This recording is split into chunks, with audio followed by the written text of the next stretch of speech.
ജമ്മുകശ്മീരിലെ മുഴുവൻ വിനോദസഞ്ചാര കേന്ദ്രങ്ങളിലും ഒരു സുരക്ഷാ ഓഡിറ്റ് നടത്താൻ കരസേന ഒരുങ്ങുകയാണ്. കരസേനാ മേധാവിയുടെ ശ്രീനഗർ സന്ദർശനത്തിന് പിന്നാലെയാണ് തീരുമാനമുണ്ടായിരിക്കുന്നത്.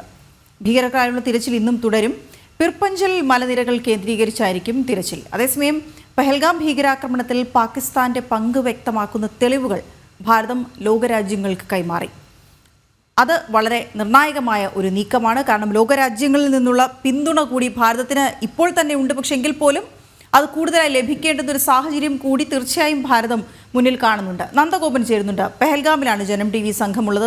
നന്ദഗോപൻ അടക്കമുള്ള ജനം ടി വി സംഘം പെഹൽഗാമിലാണുള്ളത്. നന്ദൻ, ഈ കഴിഞ്ഞ ദിവസം കരസേനാ മേധാവി അവിടെ വരുമ്പോൾ പ്രധാനമായ കാര്യങ്ങൾ ഒന്ന്, എങ്ങനെ അവിടെ ഒരു ഭീകരാക്രമണം നടത്താനുള്ള സാഹചര്യം ഒരുങ്ങി, അവിടെ ഭീകരാക്രമണം നടത്തിയവരെ കണ്ടെത്താൻ എത്രയും പെട്ടെന്ന് പിടികൂടാനുള്ള നീക്കങ്ങൾ ഏതുവരെയായി, അതിനൊപ്പം തന്നെ എങ്ങനെ ഈ വിനോദസഞ്ചാര കേന്ദ്രങ്ങളടക്കം കൂടുതൽ സുരക്ഷിതമായ മേഖലയാക്കി മാറ്റണം, സുരക്ഷാ ഓഡിറ്റ് എന്നുള്ളതാണ് അതിൽ ഏറ്റവും പ്രധാനമായി മനസ്സിലാക്കാൻ കഴിയുന്നത്. അങ്ങനെ എന്തൊക്കെ പുതിയ വിവരങ്ങൾ നമുക്ക് ചേർത്ത് വയ്ക്കാനുണ്ട്? വീണ, ഇന്നലെ കരസേനാ മേധാവി ഉപേന്ദ്ര ദ്വിവേദി ശ്രീനഗർ സന്ദർശിച്ചിരുന്നു. അതിനുശേഷം ഉദ്ധംപൂരിലുള്ള നോർത്തേൺ കമാൻഡിൻ്റെ ആസ്ഥാനവും അദ്ദേഹം സന്ദർശിച്ചിരുന്നു. അവിടെ ഉന്നത ഉദ്യോഗസ്ഥരുമായി അദ്ദേഹം ചർച്ച നടത്തി. അതിനുശേഷമാണ് ജമ്മു കാശ്മീരിലെ മുഴുവൻ വിനോദസഞ്ചാര മേഖലകളിലും സുരക്ഷാ ഓഡിറ്റ് നടപ്പാക്കുവാൻ വേണ്ടിയുള്ള തീരുമാനമായത്. പ്രത്യേകിച്ച് അമർനാഥ് തീർത്ഥാടനം അടക്കം വരാൻ പോകുന്ന മാസം നടക്കാൻ പോകുന്നു. അതുകൊണ്ട് തന്നെ ഇതുമായി ബന്ധപ്പെട്ട കൃത്യമായ സുരക്ഷാ ഓഡിറ്റ് നടത്തി വിനോദസഞ്ചാരികളുടെ സുരക്ഷ കൂടുതൽ ഉറപ്പാക്കുവാൻ വേണ്ടിയുള്ള നീക്കത്തിലേക്കാണ് ഇപ്പോൾ സർക്കാർ കടന്നിരിക്കുന്നത്. അതിനൊപ്പം ഏറ്റവും ഒടുവിലായി നമുക്ക് ലഭ്യമായ വിവരങ്ങൾ അനുസരിച്ച് ഇന്നലെ രാത്രി 2 ഭീകരരുടെ വീടുകൾ കൂടിയാണ് തകർത്തിരിക്കുന്നത്.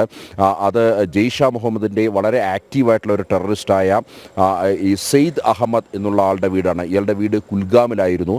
ഈ വീടാണ് ഇന്നലെ രാത്രിയിൽ തകർത്തത്. അതുകൂടാതെ ലഷ്കർ ഇ തോയ്ബ ടെററിസ്റ്റ് ഷാഹിദ് അഹമ്മദിൻ്റെ ഷോപ്പിയാനുള്ള വീടുമാണ് തകർത്തത്. അങ്ങനെ 2 വീടുകൾ ഇന്നലെ രാത്രിയിൽ തകർത്തിരുന്നു. ഇതിനോടകം ഇപ്പോൾ ഇതുമായി ബന്ധപ്പെട്ട്, അതായത് ഈ പെഹൽഗാം അക്രമവുമായി ബന്ധപ്പെട്ട് ഈ അക്രമ പ്രവർത്തനങ്ങളിൽ പങ്കെടുത്തു അല്ലെങ്കിൽ ഇതുമായി ബന്ധപ്പെട്ട് നേരിട്ട് ബന്ധമുണ്ട് എന്ന് സംശയിക്കുന്ന 4 പേരുടെ വീടുകൾ ഇതിനോടകം തന്നെ തകർത്തു.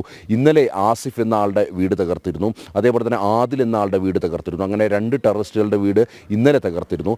ഇന്ന് പുലർച്ചെയാണ് മറ്റ് 2 പേരുടെ, സെയ്ദ് അഹമ്മദിൻ്റെയും അതേപോലെ തന്നെ ലഷ്കറി ഭീകരൻ ഷാഹിദ് അഹമ്മദിൻ്റെയും വീട് തകർത്തത്. കൂടുതൽ നടപടികളിലേക്ക് സൈന്യം കടക്കുന്നു എന്നുള്ളതിൻ്റെ സൂചനകളാണ്. അതായത് ഇത്തരം ഭീകരവാദികൾക്ക് നേരെ ഒരു തരത്തിലുള്ള വിട്ടുവീഴ്ചയ്ക്കും തയ്യാറല്ല. ഭാവിയിലും ഇത്തരം തീവ്രവാദ പ്രവർത്തനങ്ങളിലേക്ക് ഏർപ്പെടുന്നവർക്ക് ഇതൊരു മുന്നറിയിപ്പാണ് എന്നുള്ള സൂചനകൾ തന്നെയാണ് ഇപ്പോൾ ഇതിലൂടെ നമുക്ക് വ്യക്തമാകുന്നത്. ഒപ്പം ഇതുമായി ഏറ്റവും പ്രധാനപ്പെട്ട മറ്റൊരു വിവരം, ഈ പെഹൽഗാം അക്രമവുമായി ബന്ധപ്പെട്ട് 26 പേരുടെ മരണത്തിനിടയാക്കിയ പെഹൽഗാം അക്രമവുമായി ബന്ധപ്പെട്ട് ഇപ്പോഴും സെർച്ച് ഓപ്പറേഷനുകൾ നടക്കുകയാണ്. CRPF-ൻ്റെയും അതേപോലെ തന്നെ സൈന്യത്തിൻ്റെയും ജമ്മു കാശ്മീർ പോലീസിൻ്റെയും പ്രത്യേക ടീം ചേർന്നുകൊണ്ടുള്ള ഒരു സുരക്ഷാ നടപടികളിലേക്ക് അല്ലെങ്കിൽ തെരച്ചിൽ നടപടികളിലേക്കാണ് നീങ്ങുന്നത്. ഈ പിർപഞ്ച് മലനിരകളിൽ ഇവർ ഉണ്ടാകാമെന്നുള്ളതാണ് പ്രധാനമായി ഇപ്പോൾ സൈന്യം കണക്ക് കൂട്ടുന്നത്. പ്രത്യേകിച്ച് ഈ പെഹൽഗാമിൽ നിന്നും അതേപോലെ തന്നെ ബൈസരൻ വാലിയിൽ നിന്നും ഒരുപക്ഷെ ഇവർക്ക് പെട്ടെന്ന് ഓടി ഒളിക്കാൻ കഴിയുന്നത് ഈ പിർപഞ്ച് മേഖലയിലായിരുന്നു. അത് ഏതാണ്ട് 80 കിലോമീറ്റർ റേഡിയസിൽ കിടക്കുന്ന ഒരു മലനിരയാണ്.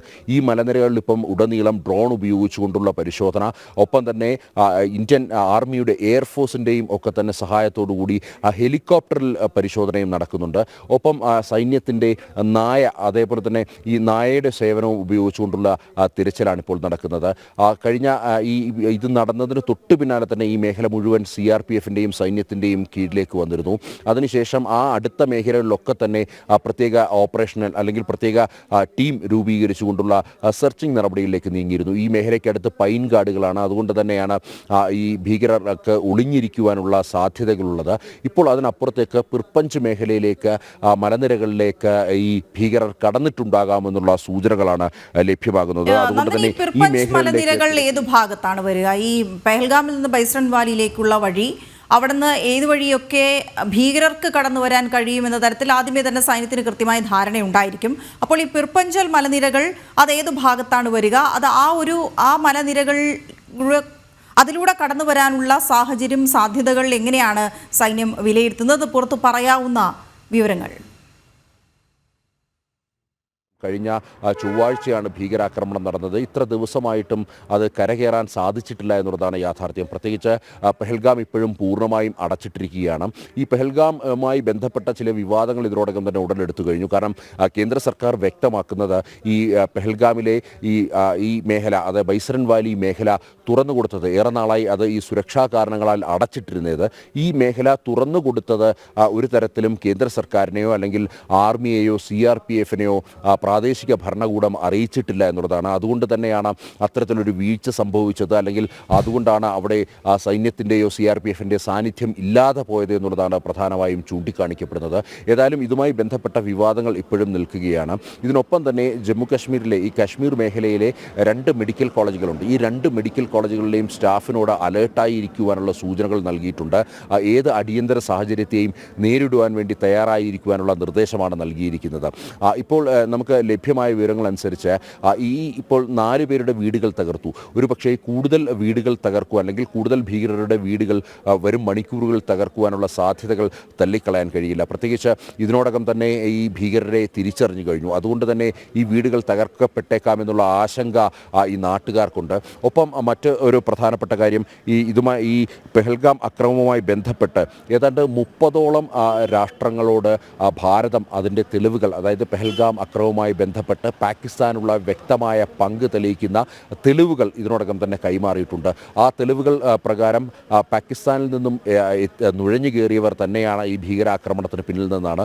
മാത്രമല്ല വിക്രം മിശ്രി, ഭാരതത്തിൻ്റെ വിദേശകാര്യ സെക്രട്ടറി, ഏതാണ്ട് ഡൽഹിയിലെ 30ഓളം രാജ്യങ്ങളുടെ അംബാസഡർമാരെ നേരിൽ കണ്ട് ഈ തെളിവുകൾ കൈമാറി. പ്രത്യേകിച്ച് ഭാരതത്തിന് ഇത് സംബന്ധിച്ചിട്ടുള്ള ഡിജിറ്റൽ തെളിവുകൾ ലഭിച്ചു എന്നുള്ളതാണ്. അതായത് പാകിസ്ഥാനിൽ നിന്നും നുഴഞ്ഞു കയറിയാണ് ഈ ഭീകരാക്രമണം നടത്തിയത്. പാകിസ്ഥാനിൽ ട്രെയിനിങ് ലഭിച്ചവരാണ്. ലഷ്കർ ഇ തോയ്ബയുടെയും അതേപോലെ തന്നെ ജെയ്ഷ മുഹമ്മദിൻ്റെ ഒക്കെ തന്നെ ട്രെയിനിങ് ലഭിച്ചവരാണ് ഈ അക്രമത്തിന് പിന്നിലെന്നുള്ള വ്യക്തമായ തെളിവുകൾ ഭാരതത്തിന് ലഭിച്ചു. ഇതിൻ്റെ അടിസ്ഥാനത്തിലാണ് 30ഓളം രാഷ്ട്രത്തലവന്മാർക്ക് ഈ എംബസികൾക്ക് ഈ തെളിവുകൾ ഭാരതം കൈമാറിയത്. അതായത് ഇത്തരമൊരു സാഹചര്യത്തിൽ ഭാരതത്തോടൊപ്പം ലോകരാജ്യങ്ങൾ നിൽക്കണം എന്നുള്ള ഒരു അഭ്യർത്ഥന കൂടിയാണ് ഇതിനൊപ്പം നൽകിയത്. അതായത് ഇതിനോടകം ലോകരാഷ്ട്രങ്ങൾ ഒക്കെ തന്നെ, അമേരിക്കയും അതേപോലെ തന്നെ റഷ്യയും അടക്കമുള്ള വൻകിട രാഷ്ട്രങ്ങളൊക്കെ തന്നെ ഈ സംഭവത്തെ അപലപിച്ച് രംഗത്തെത്തിയിരുന്നു.